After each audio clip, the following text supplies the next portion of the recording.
toutes et à tous l'équipe, j'espère que vous allez bien.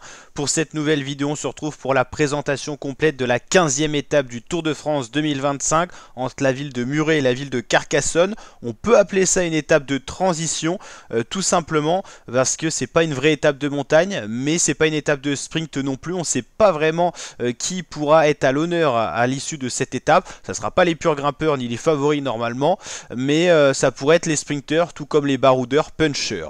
Alors départ à Muret, ça sera un départ assez plat. On ira chercher le sprint intermédiaire de Saint-Félix-Lauragais. Jusque là il y aura eu quelques petites bosses, mais rien de répertorié, rien de bien méchant.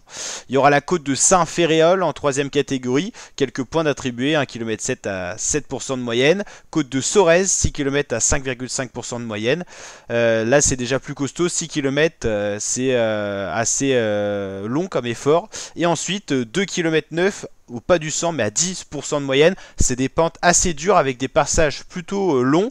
Et au sommet de cette difficulté, on continuera à monter sur le col de Font-Bruno. Alors les pentes seront beaucoup moins dures, mais ça continuera à monter et on sera pas si loin que ça de l'arrivée, à une quarantaine de kilomètres. Donc ça sera une étape assez vallonnée. On pourrait avoir une échappée qui se joue la victoire d'étape. Je pense que c'est le scénario majoritaire. Je pense pas que les équipes de sprinters vont rouler sur cette étape. C'est trop dur pour les sprinters qui seront en plus fatigués en cette fin de deuxième semaine du Tour de France 2025.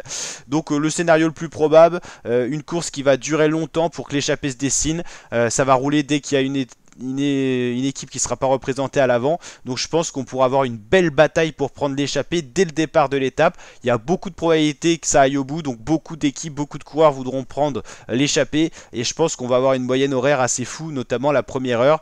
L'échappée se dessinera peut-être que dans les premières difficultés vers la côte de Saint-Féréol ou la côte de Sorèze, donc ça pourrait être dur. Je pense pas que cette étape convienne aux sprinters, ça sera trop dur, ils sont trop fatigués en plus avec la montagne.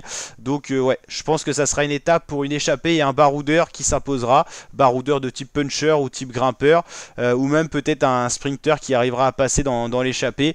Mais en tout cas on aura une belle bataille. Ça peut être ouvert à des coureurs comme Ballerini, Aramburu, tout ça, mais il faut aller dans l'échappée et on aura certainement beaucoup de coureurs qui voudront prendre part à l'échappée et ça va être une belle bataille. En tout cas c'est une étape qu'on aime parce que c'est une étape assez ouverte. On aura une autre course, c'est totalement différent, ça sera pas la course pour le général mais la course pour une victoire d'étape sur le Tour de France qui est toujours prestigieuse.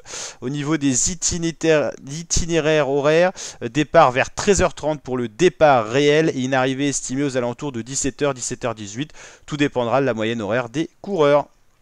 Voilà, avec quand même quelques côtes au programme, donc quelques points d'attribuer aux grimpeurs, surtout la côte en deuxième catégorie, avec pas mal de points d'attribuer, donc ça va être plutôt sympa pour la bataille pour le maillot de grimpeur.